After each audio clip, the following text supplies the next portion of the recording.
Сәлеметсіздер ме? Гүлдер әлемі каналына қош келдіңіздер. Бүгін біз осы доллар гүлінің картошкасын өсіретін екі бір жақсы заттың қосындысы арқылы қоспа тыңайтқыш жасайтын боламыз, және де сол туралы айтатын боламыз. Өздеріңіз көрсеңіздер, міне менің осы доллар гүлім әлі күнге дейін міне осындай көптеген өскіндер шығарып, жақсы өсіп жатыр. Көбісі бұл доллар гүлінің картошкасы өспей жатыр, не істеуге болады деген сұрақтарды жиі естиміз. Ал енді көп өскін шығару үшін біз бірінші бұл доллар гүлінің картошкасын өсіріп алуымыз керек.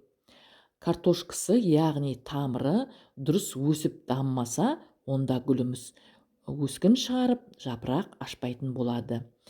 Және де менің осы каналымда қалай осы гүлдерді көбейтеміз, жапырақтың қалай түйнегін тез шығаруға болады, сол туралы менің каналымда көптеген видеолар бар, көрсеңіздер болады.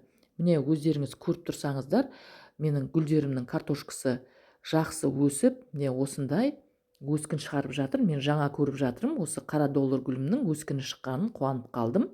Және де оның картошкасы өте жақсы дамып жатыр.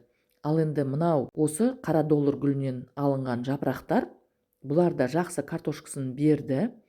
Мен бұларды тез картошкасын шығару үшін жіппен суару әдісімен отырғыздым. Сол кезде тез түйнек берді. Сіздер де солай жасасаңыздар болады. Бұл гүлдерді менде кезінде дұрыс өсіре алмай, тамырларын шірітіп алып, дұрыс өскін шығармай, тамырлары шіріп кетіп жатып, гүлдерді мен тастаған уақыттарында болды. Бүгін осы видеороликте мен сіздермен қалай гүлді жайқалтып өсіреміз, жайқалтып өсу үшін не істейміз, қандай тыңайтқыш береміз, сол туралы айтатын боламын. Енді өздеріңіз көріп тұрғандарыңыздай, бізге карневин және ипин қажет. Негізі айтып жатады, ипинді тек біз гүлдерге стресс алған уақытта және күйзеліске түскен уақытта гүлдерді сол кезде ғана тек жапырақтарына ғана себеміз, тамырына беруге болмайды деп жатады. Бірақ бұл дәлелденген, жасалған, гүлдерге беріліп эксперимент жасалған бұл ипинмен. Ипинді де гүлдердің тамырына құюға болады екен. Осы менің видеоролигімді көргеннен кейін сіздер де қорықпай осы ипинді гүлдеріңіздің тамырына құя берсеңіздер болады. Бұл ипин күйзеліске түскенде және де тез тамыр шығаруға гүлдерге көмектеседі. Сондықтан да осы біз доллар гүліміздің тез картошкасын үлкейтіп өсіріп, картошкасын тез көтеру үшін, тез тамырлану үшін біз осы ипинді пайдаланамыз. Міне өздеріңіз көріп тұрсаңыздар, бізге 1 литр су қажет. Менде үнемі осындай, мен көптеген 10 шақты баклажкілерге өстіп суды толтырып құйып қоямын. Ол сол баклажкіде тұрып, өзі тынады, сосын шетінен пайдалана беремін. Енді бізге, менде ипенім өте аз болып қалды. Бізге бұл тыңайтқышты жасау үшін 1 литр суға 1 миллилитр ипин қажет, бірақ менде 0,5 ғана миллиграмм ипин қалған екен, соны ғана пайдалана беремін. Ал егер сіздердің ипиндеріңіз болса, ол кезде 1 литр суға 1 миллилитр ипин пайдалансаңыздар болады. Енді екінші бізге керегі карневин. Бізге 1 литр суға 1 миллиграмм карневин қажет, бірақ мен 2 миллиграмм карневин салдым. Өйткені мен осы ыдысты 2-ге бөліп алам. Менде өйткені доллар көп болғандықтан, мен бұл 1 литр суды 2-ге бөліп, тағы да үстіне 1 литр су құйып, сөйтіп гүлдеріме пайдаланамын. Ал сіздер 1 литр суға 1 грамм карневин салсаңыздар болады. Бұл карневин гүлдердің картошкасын өсуіне көмектеседі. Өскіндердің тез тамыр шығарып, өсуін жақсартады. Біз бұл тыңайтқышты 7-10 күнде бір рет берсек болады.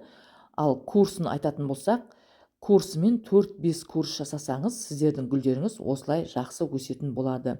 Бұл екі заттың қосындысы осындай гүлдердің жақсы өсуіне жаңғыз бұл доллар гүл емес, басқа да гүлдердің тез тамырланып жақсы өсуіне көмектеседі. Өздеріңіз көріп тұрғандай, мынау равын гүлі уже жақсы тамырланып, картошкасын үлкейтіп, мынау ыдысының формасын өзгертіп жатыр. Енді бұл шамалы уақытта бұл гүлді біз басқа үлкендеу ыдысқа отырғызсақ болады. Енді эпин болсын, циркон болсын, оны біз мандай басқа бір тыңайтқыштармен қосқанда жақсылап тұрып көпіртіп алуымыз керек. Сол кезде барып, екі қоспаның қосындысымен бұл біздің жасап жатқан тыңайтқышымыз жақсы белсенді жұмыс жасайтын болады. Енді біз мынау екі кішкентай өскіндердің, жапырақтардың жақсы тамырын үлкейтіп өсіру үшін осы қоспадан мен шамалап қана құямын, өйткені олардың ыдысы кішкентай. Ал үлкен ыдыстарға екі бастан кәдімгідей құя беремін. Мен қазір ілімін алып алғаннан кейін қорықпай осы гүлдердің барлығына осындай тыңайтқыштар жасап құямын. Міне сол тыңайтқыштардың арқасында менің гүлім әдемі болып жайқалып өсті. Егер картошкасы кішкентай болса, онда өскіндерде өте майда, әдемі болмай өседі. Ал өскіндердің жуан болып шығуы үшін біз оның картошкасын үлкен қылып өсіріп алуымыз керек. Сол кезде барып картошкасы үлкен болып өскен уақытта бұл гүлден үлкен, жуан өскіндер шығатын болады. Және де гүліміз әдемі жайқалып өсетін болады. Осы кейбір гүл өсірушілер айтып жатады, доллар гүлін ұмытып кетеміз, 1 айдан кейін, 2 айдан кейін суарамыз деп жатады. Ол дұрыс емес. Өте қатты топырағын кептіріп жібермеуіміз керек. Саусағымызды саламыз, болмаса мен үнемі спашка таяқтарды тығып қоямын. Сол арқылы қанша мөлшерде топырақ кепкен, соны біліп отырамын. Егерде сіздердің топырақтарыңыз, ыдыстарыңыздағы жартылай кепсе, ол кезде шамалап суарып қойыңыз. Егерде гүліңізді 1 ай, 2 ай суармай әптен жаңағы топырағын кептіріп суаратын болсаңыздар, ол өте қатты шөлдеп қалады. Және де жапырақтарының барлығы әжімденіп, сызықтар түседі. Сосын оның картошкасы әжімденеді. Өйткені ол картошкасы судан тұрады ғой. Сондықтан да картошка өзінің бойындағы судың барлығын жапырақтарына беріп болғаннан кейін, өзінің бойында су қалмағаннан кейін, картошка біртіндеп әжімденіп, ақыр аяғында ол картошка шіріп, гүліңіз сарғайып, сөйтіп гүліңізді өлтіріп алуыңыз мүмкін. Бұл гүлдеріңіздің топырағын өте қатты кептіріп алмай, уақытымен суарып тұрғаныңыз жөн. Және де осындай тамырын үлкейтетін қоспаларды беріп тұрсаңыздар, тыңайтқыштарды беріп тұрсаңыздар, сіздердің гүлдеріңіз жақсы жайқалып өсетін болады. Енді осы екі қоспаның қосындысымен біз гүлдерімізді суарып алғаннан кейін, біздің гүлдеріміздің картошкалары өсе бастайды. Ал енді картошкалары арман қарай өсіп кеткеннен кейін, бұл гүлдердің жақсы өскін шығарып, картошкасын одан ары тез дамуына көмектесетін тағы да бір тыңайтқыш бар.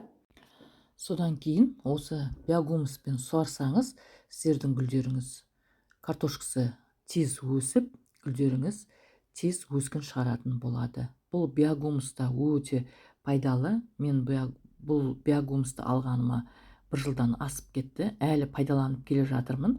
Бұның сақталу мерзімі көп болғандықтан, бұны ұзақ уақыт пайдалана беруге болады. Бұл биогумуста көптеген микро-макро элементтер бар. Цинк, фосфор, азот, калий, магний. Осы гүлдердің тамырының тез өсуіне, гүл шығаруына, өскін шығаруына көмектесетін көптеген витаминдер бар. Маған өзі осы биогумус қатты ұнайды. Бұл биогумустың басқа да түрі болады гүлдер магазинінде. Бұл биогумусты да мен 1 жыл бұрын гүлдер магазинінен, гүлдер дүкенінен сатып алғанмын. Енді әлі пайдаланып келе жатырмын. Міне сіздер де осы доллар гүлдеріңізге пайдаланатын осындай қоспамен гүлдеріңізді суарыңыздар. Ешқандай қорықпаңыздар. Кейбір гүл өсірушілер айтып жатады, әрқайсымен осындай бір суарып, гүлдерімізді өлтіріп алдық деп ешқандай гүл өлмейді. Міне өздеріңіз көріп тұрсаңыздар, менің доллар гүлім әлі күнге дейін жақсы өскін шығарып келе жатыр. Менің видеом сіздерге пайдалы болды деген ойдамын. Сіздермен болған бақыт, сау саламатта болыңыздар.